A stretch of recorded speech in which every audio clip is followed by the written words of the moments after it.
তো hello guys, welcome to my new blog, back to my channel. তো আমি রাকেশ। তো আশা করি তোমরা সবাই ভালো আছো। আজকে আমি আমার গ্রামের কিছু সুন্দর জায়গা তোমাদেরকে দেখাবো। তো চলো শুরু করি। তো প্রথমেই চলে আসলাম আমি আমাদের এই কালীমায়ের মন্দিরটাতে। প্রত্যেক বছরই কিন্তু গ্রামের সবাই মিলে এই মা কালীর পুজো করা হয়। তো মায়ের মুখটা তোমাদের একটু দেখাচ্ছি, যেহেতু গেটটা বন্ধ তো আমি এখান থেকে দেখাচ্ছি। দেখো মায়ের মুখটা কি সুন্দর। তারপরে চলে আসলাম আমাদের এই পুকুরটাতে। বাড়ির পিছনে রয়েছে এই পুকুরটা। আমরা প্রায় সময় পুকুরটাতে আসি, স্নান করি এবং অনেক মজা করি।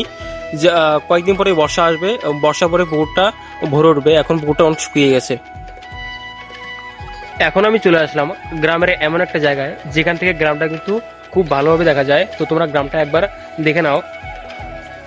তো দেখছো তো এই আমাদের গ্রাম এবং চারিদিকে সবুজ গাছপালা। এই সবুজ গাছপালার জন্য গ্রামটা খুব ভালো লাগতেছে এবং খুব শান্ত লাগতেছে। গ্রামটা আসলে খুব শান্ত হয়ে আছে। আর এটা হচ্ছে আমাদের গ্রামের সবচেয়ে একটা ইমোশনাল জায়গা, কারণ এই জায়গাটাই আমরা সবাই মিলে এখানে আড্ডা দিই এবং সবাই মিলে এখানে ফ্রি ফায়ার খেলি। তো সবাই যে যার কাজে ব্যস্ত, তার জন্য এখানে আর আড্ডা দেওয়া হয় না।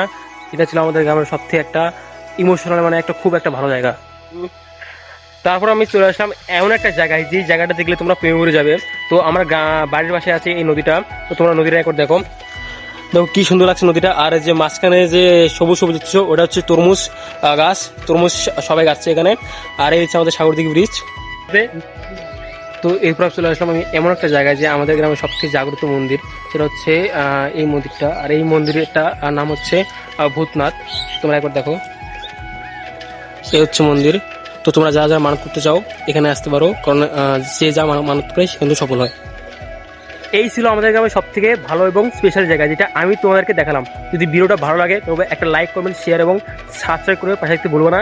দেখা হচ্ছে পরের কোনো ভিডিওতে। আজকের মতো এটুকুই।